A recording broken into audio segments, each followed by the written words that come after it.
De l'insécurité, le Cameroun se prépare-t-il à faire face au choc économique et sécuritaire qui pourrait secouer le pays tout entier? On fait le point dans cette édition du journal.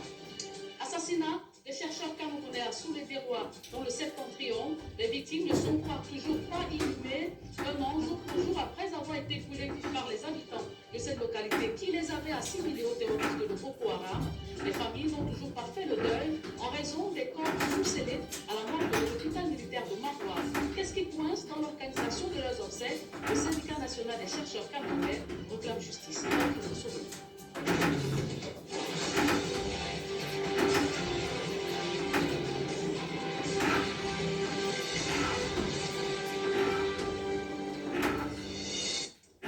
Bonsoir à tous, mesdames et messieurs. Merci de nous recevoir chez vous. 3 mois après sa mise sous scellé, la dépouille du président du Manidem entame son dernier voyage pour l'éternité. Le corps de Georges Anissé Ekane arrive demain à Douala pour le début de la cérémonie des obsèques du combattant nationaliste décédé le 1er décembre dernier dans des circonstances troubles au secrétariat d'État à la Défense chargé de la gendarmerie nationale. Sa famille politique appelle à une forte mobilisation des patriotes pour accueillir l'homme politique. Le mouvement africain pour la nouvelle indépendance et la démocratie, le Manidem, annonce que la dépouille d'Anissé Ekane, décédé le 1er décembre 2025 en détention à Yaoundé, sera transférée à Douala. Selon un communiqué signé par Boutino Kouo, secrétaire national à la communication du parti politique, le corps quittera la morgue de l'hôpital central de Yaoundé pour l'aéroport international de Yaoundé-Silène en vue de son acheminement vers la capitale économique Douala. Le parti appelle tous les patriotes camerounais à prendre part aux opérations de transfert à Yaoundé et à Douala, aux heures qui seront indiquées. Arrêté à Douala le 24 octobre 2025, au lendemain du scrutin présidentiel du 12 octobre, Anissé Ekane avait été conduit à Yaoundé. Ses proches affirment qu'il aura été privé de son extracteur d'oxygène, dénonçant des conditions de transfert épouvantables malgré les démarches de ses avocats. Son état de santé s'est progressivement détérioré. Interné plus tard au centre médical de la gendarmerie, l'homme politique n'a pas été transféré vers une structure hospitalière jugée plus appropriée malgré les sollicitations de sa famille et de son conseil. À la suite de son décès, le ministère de la Défense avait annoncé l'ouverture d'une enquête, tandis que le Manidem dénonçait un assassinat. Le 23 février 2026, le commissaire du gouvernement a finalement ordonné la levée des scellés sur la dépouille après plusieurs démarches entreprises par les avocats et les responsables du parti. Et le lendemain, le ministère de la Défense rendait public les résultats de l'autopsie effectuée sur la dépouille d'Anissé Ekane, concluant à une mort naturelle. Des conclusions immédiatement rejetées par sa veuve, qui a exigé l'ouverture d'une enquête indépendante sur les circonstances réelles de son décès. La famille, désormais en charge de la dépouille, a décidé, en concertation avec la direction du Manidem, de procéder à son transfèrement à Douala le mardi 3 mars 2026 via l'aéroport international en prélude aux obsèques. De mars 2025, de mars 2026, il y a un an, jour pour jour, des chercheurs camerounais auraient brûlé vifs par les populations à Soulé-des-Rois dans la région de l'extrême nord. Un an après, les corps ne sont toujours pas inhumés. Les familles sont sous le choc, les corps restent bloqués à la morgue de l'hôpital militaire de Marois. Et en cette journée de commémoration, le syndicat national des chercheurs réclame justice. Emmanuel Diop. Vêtus de t-shirt noir, des membres du syndicat national des chercheurs du Cameroun portent le deuil de leurs collègues décédés. Donc pourquoi on peut traîner le corps de notre collègue jusqu'à ce jour à la mort de l'hôpital militaire de Marois? En effet, Frédéric Mansi, chercheur à l'IRGM, Bienvenu Bello, enseignant vacataire à l'université de Ghana, et Oumarou Kabalaï, leur accompagnateur, meurent brûlés vifs par des populations les ayant confondus à des terroristes de Boko Haram. Les faits se déroulent à Soulé-des-Rois, dans la région de l'extrême nord, le 2 mars 2025. Rendu au 2 mars 2026, soit un an après, jour pour jour, Les corps n'ont toujours pas été inhumés.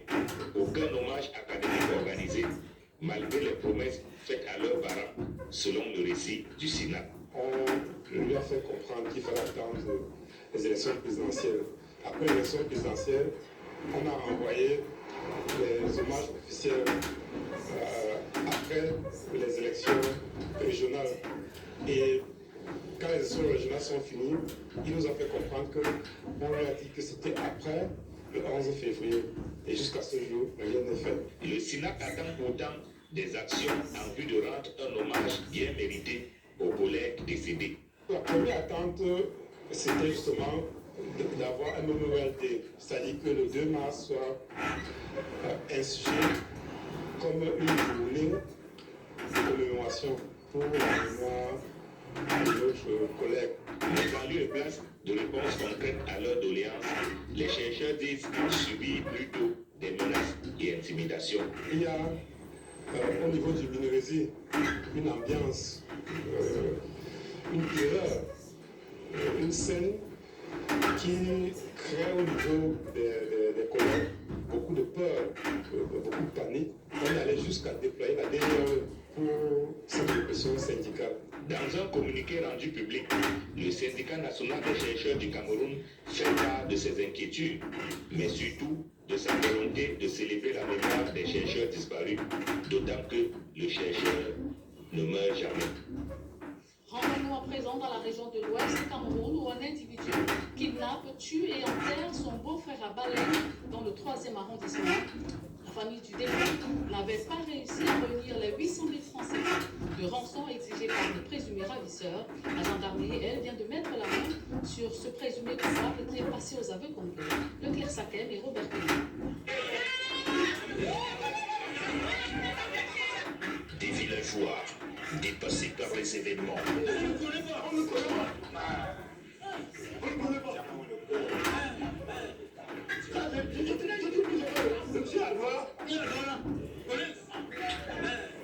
Des voix étouffées par l'émotion et des larmes en n'en peut finir.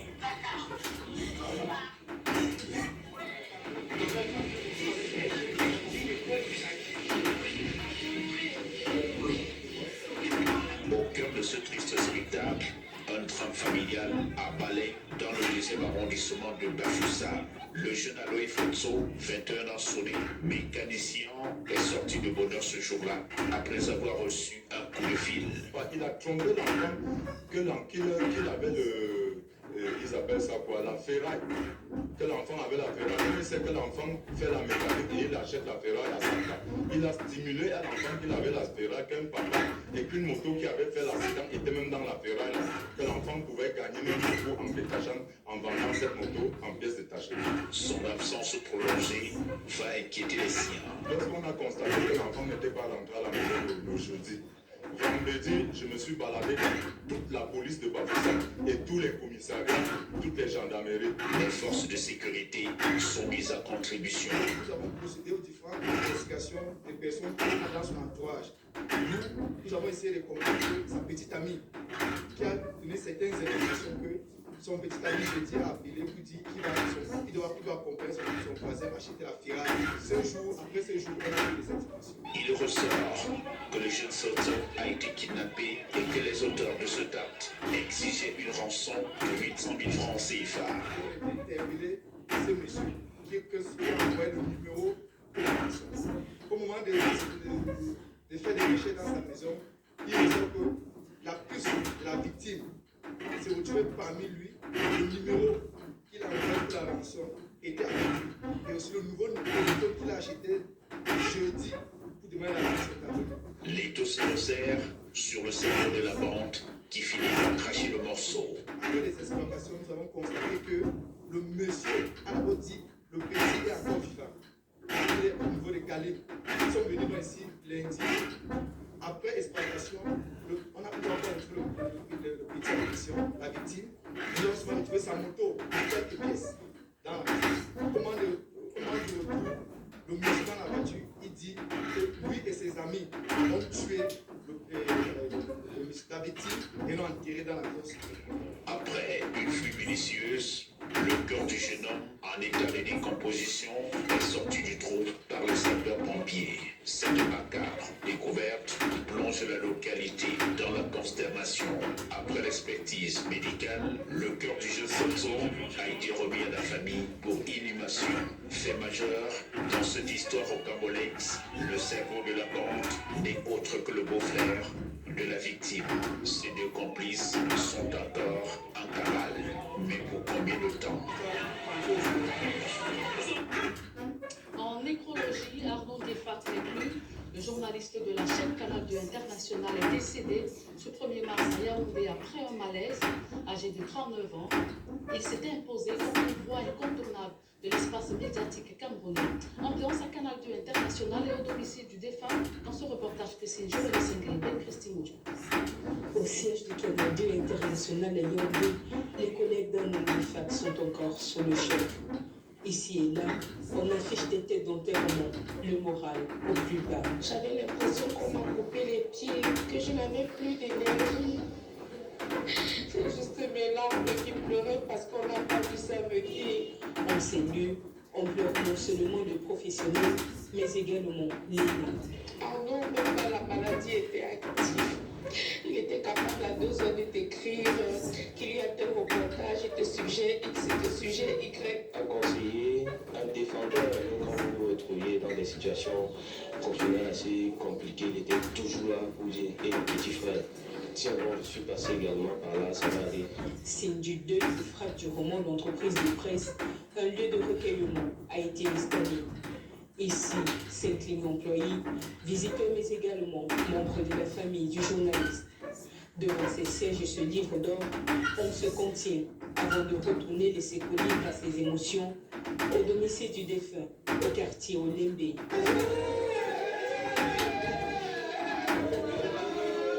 Arnaud n'était pas seulement un frère pour moi, mais il était comme un père pour toute la famille. Je ne sais pas qui Arnaud nous laisse, je ne sais pas qui Arnaud nous laisse. Nous sommes sous le choc. L'enfant de Fondonera dans le département de la Ménoire, région de l'Ouest Cameroun, s'en va, mais laisse une véritable empreinte, notamment au sein de la presse. Arnaud Guéfart, c'est quelqu'un qui a tendu la main à plusieurs jeunes qui aujourd'hui se trouvent dans le milieu de la presse. Ils sont nombreux qui vous diront qu'ils sont passés par l'école Arnaud Guéfart, parce que pour moi, Arnaud aujourd'hui c'est un monument. La voix d'Arnaud Guéfart s'éteint suite à un malaise survenu plus d'un mois après un accident de circulation. Père de 4 enfants, il avait seulement 39 ans. Que son âme repose en paix. Le quartier Newton Aéroport est-il devenu un no man's land? L'insécurité gagne du terrain dans cette localité du 2e arrondissement de Douala. Dans le reportage qui va suivre, vous verrez comment un ancien espace commercial est devenu aujourd'hui un lieu de refuge des brigands qui sèment la terreur dans ce quartier. Zéphirin Gondi, Hubert Michel.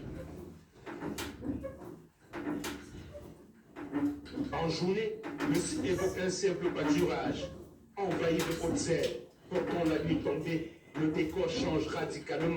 L'endroit devient un refuge pour des individus mal intentionnés qui troublent la quiétude des riverains. Nous sommes ici à Newton Aéroport, lieu dit André Katia-Ossa, dans le 2e arrondissement de Douala. Et il y a même le filmeur de Bangala qui vient souvent filmer ici. Les femmes, ils amènent les femmes ici, ils violent les enfants ici. Quand il y avait au commerce, le gens s'installaient ici, on n'avait pas le problème. On n'a pas de tolérance ici. Quelqu'un peut faire des portes bois ici. Le mieux même pas, c'est un national. Peut-être un responsable peut passer comme ça et un malfaiteur reste là-bas et tue quelqu'un. Parce que c'est fermé. Ce n'est pas normal. Il y a un peu plus de 8 mois encore, cet espace abritait des activités commerciales florissantes, boutiques, laveries, cafétéria animait le quotidien des habitants. On va sortir comment? Quand on a caché, quelque chose qui vendait 200 000. Avant, là, on faisait même 500 000. 2 B, 3 B enfants. À même journée, maintenant, on va même des gigots. J'ai des enfants, 6 enfants, je vais faire comment? Ceux qui travaillent derrière moi, plus de 12 personnes. Tous les 12 personnes avaient les femmes. À la maison, avec les enfants. Il avait un restaurant ici, et jusqu'à présent, c'était difficile de trouver un emploi de nos jours. Les anciens commerçants, contraints de quitter les lieux, occupent désormais les trottoirs avoisinants pour poursuivre tant bien que mal leurs activités. Pour construire, ils ont dit qu'on allait patienter, ils ont été construits, on allait réintégrer la cité, et réintégrer, ce qui nous a donné un bel espoir. Ça fait tellement mal parce que c'est pas exactement 9 mois au pays. Ils ont cassé tout et puis jusqu'à présent, ça réponse, ils sont là comme ça. Situé à proximité immédiate de l'axe lourd, le site est exposé au passage incessant de poids lourds qui circulent à vive allure, accentuant les risques pour les occupants et les usagers. Je peux dire que les Américains ils veulent continuer comme ça, nous nous allons rester. C'est devenu un marché, c'est bon pour nous tous comme nous. On ne va pas déjà rester un brousse comme ça en ville. Vraiment, s'il y a mérite pour trouver la solution, vraiment c'est très bon pour nous qui sommes dans le quartier. Plusieurs déguerpis demeurent dans l'expectative, espérant la concrétisation du projet de construction de boutiques modernes annoncé par la mairie de Douala 2e. Sur le terrain, rien n'indique un démarrage imminent des travaux. Les raisons de l'abandon du chantier demeurent floues. La clôture érigée au lancement de l'initiative a cédé sous le fait des intempéries et aucune place signalétique nous renseigne sur l'évolution du chantier. Nous nous sommes rendus à la mairie de Douala 2e. Là encore, silence radio.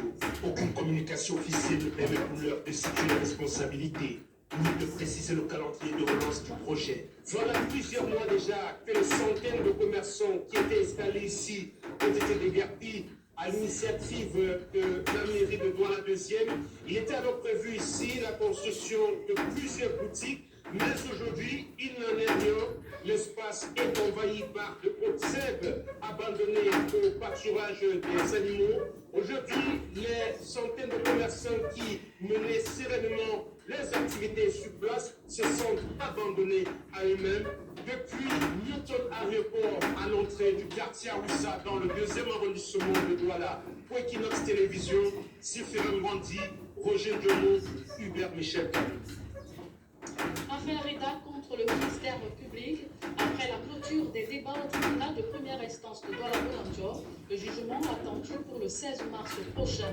Les avocats des différentes parties ont croisé le verbe ce 2 mars pendant les débats qui ont duré environ 2 heures d'horloge. Le compte rendu de Théophile Tchungue, Clémenceau.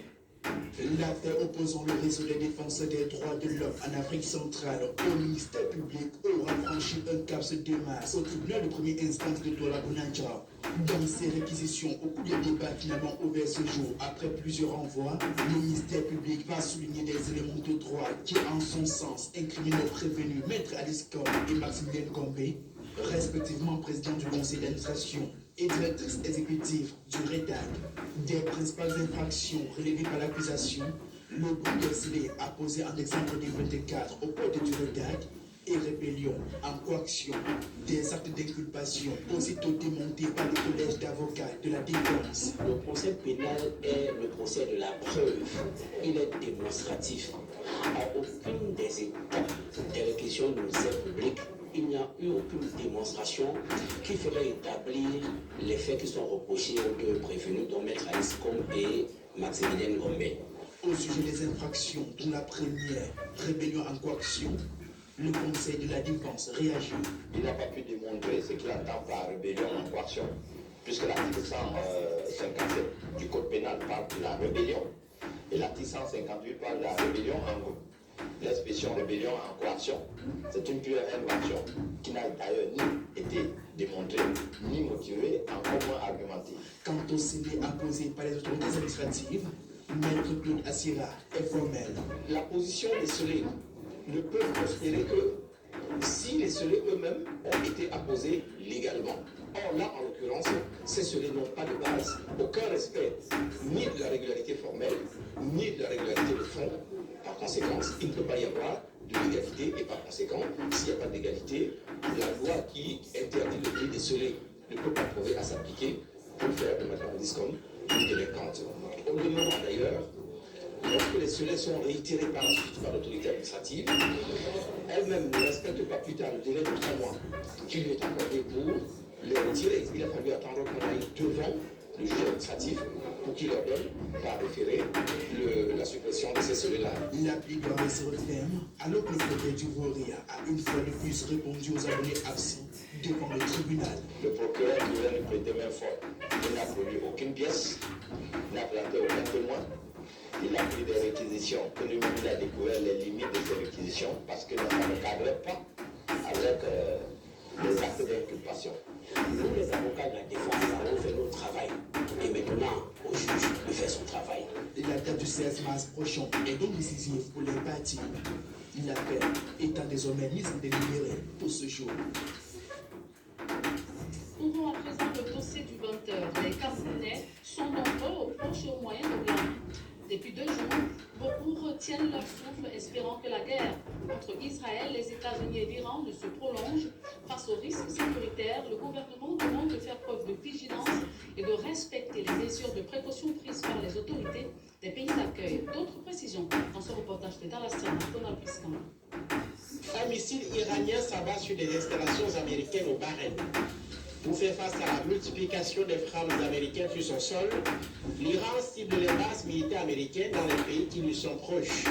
Parmi ses voisins, les Émirats arabes unis, où Francine, d'origine camerounaise, vit depuis près de 15 ans. Ça fait samedi, dimanche, 2 jours nous sommes rendus. C'est le 3e jour qu'on envoie les bombes dans ce pays. Du coup, ça nous stresse vraiment, ça nous stresse énormément. Samedi, quand j'étais au travail, j'ai subi une ou 2 fois, je me suis dit, ah, peut-être que c'est la blague. Bon, quand j'ai demandé à mon patron, il a dit non, il faut qu'on reste dedans, on ne sort pas. L'inquiétude était à son comble ce week-end, alors que le voisin iranien envoyait ses missiles en réponse aux frappes américaines et israéliennes.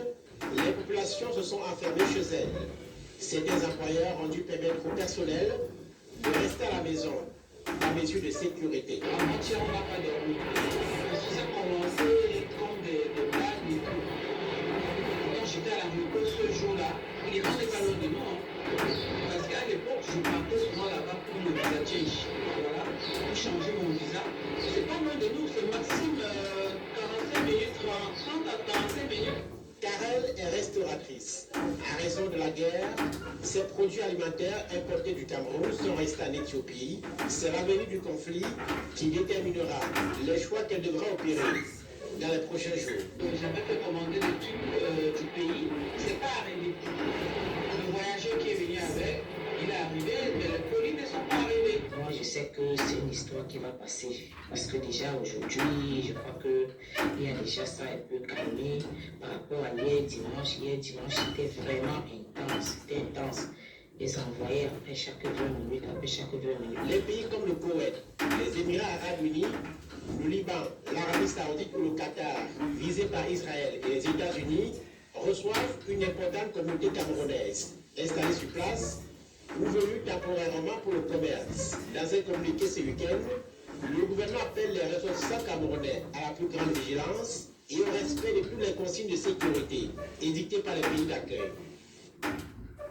Et l'Afrique, et notamment le Cameroun, sous la menace du nombre de chocs économiques et sécuritaires, alors que les frappes et les tensions s'intensifient entre Israël, les États-Unis et l'Iran.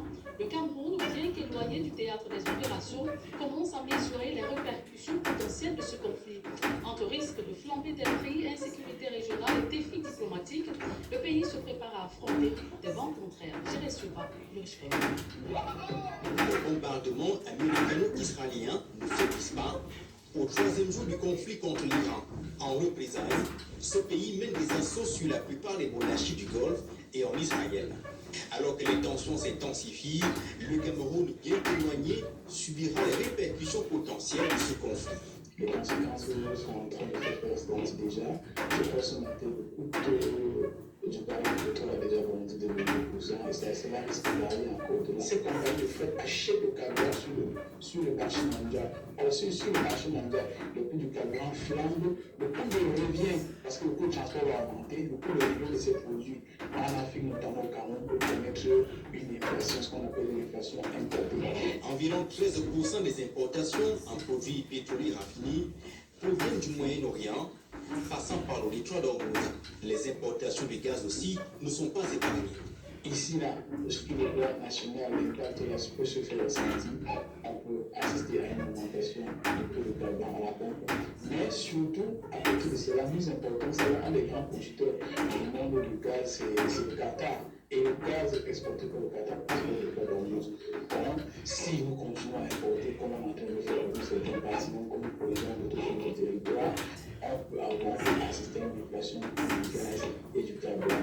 Le Cameroun et les autres pays qui utilisent le franc CFA risque de subir les effets d'une probable dévaluation de cette monnaie. Pourquoi? Parce qu'en réalité, le franc CFA est extrêmement fragilisé, particulièrement pour la biodiversité dans la zone Afrique centrale. Ça, c'est que le Chine et il y a une débat qui est en train de se faire sur la dévaluation du franc CFA. Le flux de nos exportations est extrêmement affaibli. Donc, il n'y a pas assez de devises pour pouvoir payer les importations. En fait, si nous importons des produits pétroliers à un niveau extrêmement élevé, nous continuons de payer en devises, notamment en dollars et en euros. Étant donné que les caisses sont extrêmement vides, cela aura un impact sur notre économie extrêmement difficile. En dehors des produits pétroliers, l'importation massive des denrées alimentaires, automobiles et bien d'autres connaîtront une inflation des prix sur le marché local camerounais. Et 3 jours après le début des affrontements entre l'Iran et Israël soutenus par les États-Unis, le conflit semble embraser le Moyen-Orient, des centaines de morts avec en prime le blocus sur le golfe d'Ormuz. D'où part ce conflit et où en est-il? Explication dans ce reportage que signe Dani Warren-Zudo et c'est Dundi. 28 février 2026. Le ciel de Téhéran, la capitale iranienne, s'embrase durant la matinée. Israël vient de mener une attaque conjointe avec les États-Unis. Plusieurs missiles touchent leur cible. Dans la foulée, le chef d'État américain Donald Trump affirme avoir éliminé Ali Khamenei, le guide suprême iranien. Info confirmée quelques heures plus tard par la télévision d'État iranienne. Les gardiens de la révolution promettent des représailles et elles ne vont pas se faire attendre. L'armée israélienne a indiqué que l'Iran a riposté en tirant des missiles en direction d'Israël. Des missiles et drones quittent le sol de Téhéran et frappent directement Israël. Mais pas que. Sur cette carte, d'autres pays du Moyen-Orient sont également touchés par les missiles iraniens, notamment le Bahreïn, le Qatar ou encore les Émirats arabes unis, tous proches de l'État hébreu. Le conflit se généralise. Tel Aviv vise directement le Liban et sa capitale Beyrouth. Objectif, porter un coup au Hezbollah libanais, l'un des soutiens de Téhéran dans la région. Les gardiens de la révolution bloquent le golfe d'Ormuz, principale voie de transit de 20% du pétrole mondial, laissant planer le spectre d'un choc pétrolier. Un conflit qui trouve une partie de son origine dans la volonté de l'État musulman d'enrichir son uranium à des fins militaires. Nous allons détruire leurs missiles et raser leur industrie balistique. Elle sera, je le répète, totalement anéantie. Et nous veillerons à ce que l'Iran ne se dote pas de l'arme nucléaire. Ce qui contribuerait à faire basculer l'équilibre des forces dans le Golfe en défaveur de l'État hébreu, allié de Washington. Jusqu'ici rendu à 3 jours d'affrontement, le conflit a déjà fait plus de 550 morts côté Iran, des dizaines en Israël et au Liban. Et ce coup de filet au poste de contrôle de Karata, la brigade mobile des douanes de Limbé vient d'intercepter un camion en provenance du Nigeria transportant plus de 3000 bouteilles et près de 2000 canettes contenant des boissons alcoolisées introduites frauduleusement au Cameroun. Une saisie importante qui fragilise les réseaux de contrebande et confirme la détermination des douanes à défendre l'économie nationale. Innocent Vega, La Fleur Signe. Coup de filet géant au poste de contrôle de Karata. Les éléments de la brigade mobile des douanes de Limbé ont intercepté un camion chargé de marchandises introduites frauduleusement depuis le Nigeria. À bord du véhicule, plus de 3000 bouteilles de boissons et près de 2000 canettes destinées au marché camerounais sans déclaration ni contrôle. Le service de contrôle de Karata prépare les conditions de contrôle à la défense de la sécurité. Nous avons interpellé un fourgon qui n'a identifié le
Un coup dur pour les réseaux de contrebande, mais surtout une avancée majeure pour l'État du Cameroun dans sa lutte contre le commerce illicite.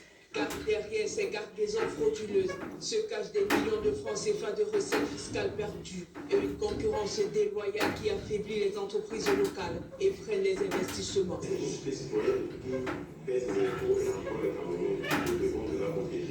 Autre enjeu de taille, la sécurité sanitaire. Ces produits, introduits en récipient officiel, échappent au contrôle de qualité et aux normes de conservation en vigueur, exposant les consommateurs à des risques réels. Nous savons que l'âge de consommation, c'est avec le maintenant. L'anticondigène sont rares. Cela montre que les normes ne sont pas respectées. C'est la raison pour laquelle nous appelons tous les jours à lutter contre la corruption. Avec cette interception au poste de contrôle de Karata, les douanes camerounaises envoient un signal fort. Frontières sous haute surveillance, traque permanente des réseaux illicites. Objectif déclaré, défendre l'économie nationale, préserver les emplois et garantir la protection des consommateurs camerounais. Avec seulement 12 conseillers municipaux vivant avec un handicap et un nombre insuffisant de députés, les personnes handicapées exigent plus de représentativité lors des prochaines échéances électorales. Elles l'ont dit au cours d'une formation organisée à Yaoundé à leur intention et dont l'objectif est de leur donner les clés et astuces pour mieux préparer leur dossier. Voyons tout cela dans ce reportage de Rodrigo Nkassi, Marcelin Poussin. Malgré le flou qui entoure le calendrier électoral, les personnes vivant avec handicap sont d'attaque pour faire entendre davantage leur voix, aussi bien dans les mairies qu'à l'Assemblée nationale. La problématique qui se pose est celle de la représentativité effective des personnes handicapées dans des instances de délibération. Quand on fait l'état des lieux, on se rend compte qu'elles ne sont véritablement pas représentées. Sur plus de 10 000 conseillers municipaux que nous avons au Cameroun, on n'a que 12 qui vivent avec un handicap. Donc vous voyez le gap. Au même moment, ces personnes représentent près de 15% de la population camerounaise. Ces personnes vulnérables sont conscientes que rien ne leur sera donné cadeau. Aussi peuvent-elles cravacher Dieu pour s'imposer là où les personnes valides veulent s'accaparer de tout, piétinant au passage les textes en vigueur. Je vais postuler à Yaoundé 4. Déjà, la mairie de Yaoundé 4 n'est pas accessible. C'est un nouvel immeuble qui vient d'être construit. Ils n'ont pas tenu compte de l'accessibilité. Or, c'est une loi qui devait être respectée. C'est ça qui nous motive. Au-delà des inscriptions sur les listes électorales, il est important pour les personnes handicapées de s'engager en tant que candidat aux différentes élections qui pointent à l'horizon.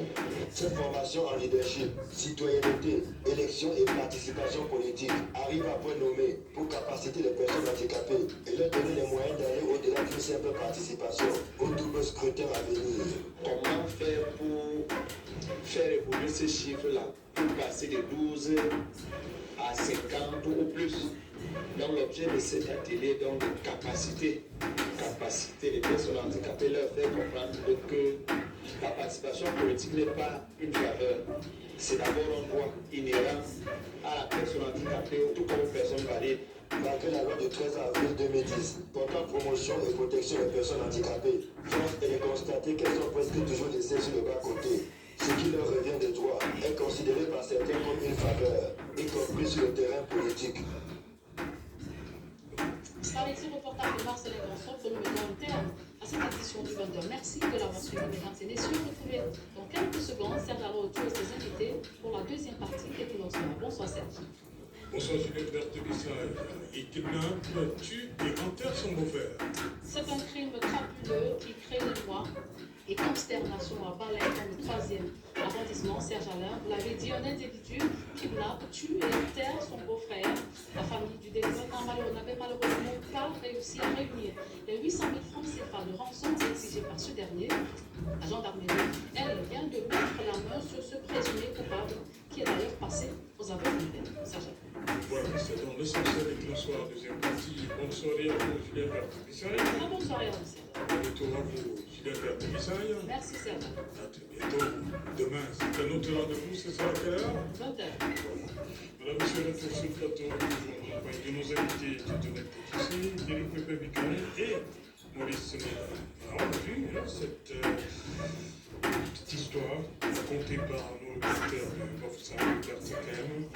Première réaction, il kidnappe, tue et enterre.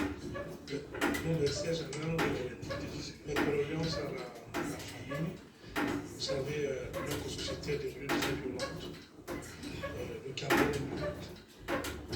Et il a kidnappé, il a tué parce qu'il n'a pas reçu de rançon. Le même phénomène a cours dans le nord-ouest de Sud-Ouest, où des familles, des gens sont kidnappés tous les jours, et des familles qui sont obligées de payer. Et nous voulons inviter le gouvernement du Cameroun à prendre des mesures sérieuses pour prévenir ce genre de situation. Parce que voyez-vous, dénoncer tous les jours, ce n'est pas suffisant. Il faut passer à l'action. Je ne sais pas pourquoi la création. Passer à l'action, c'est-à-dire que contrôler notre espace. Parce que quand vous contrôlez l'espace, vous contrôlez ceux qui circulent en termes de déplacement.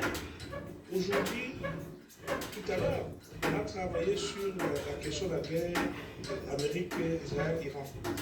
Celui qui maîtrise l'espace contrôle le territoire. Nous disons que lorsqu'il y a une situation dans la République, qu'on puisse créer un régiment de drone à l'effet de suivre ceux qui circulent sur le territoire, mais au-delà de ce point particulier, que nous puissions avoir un régiment de guerre cybernétique. Parce que ce que nous voyons là, c'est l'iceberg. Aujourd'hui, les Camerounais sont au Nigeria et dans d'autres pays d'Afrique de l'Ouest kidnappés dans des réseaux que certains criminels recherchent d'emploi. Essayons de donner à nos enfants le meilleur de ce que nous pouvons.